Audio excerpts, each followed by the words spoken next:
سلام و درود به دوستان کانال آیات نور.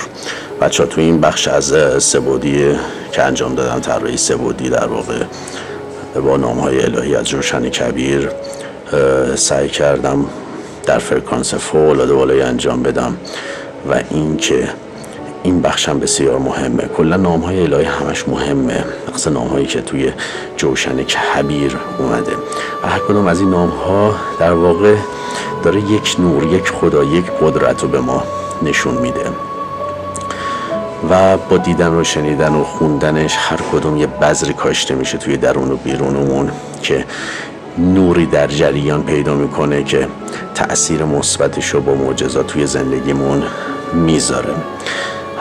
توضیحات هر بخش هم توی قسمت شرح ویدیوها نوشتم. امیدوارم که از این ویدیو لذت ببرید و معجزات زندگیتون لحظه به لحظه در وجودتون نورانی تر از همیشه بشه.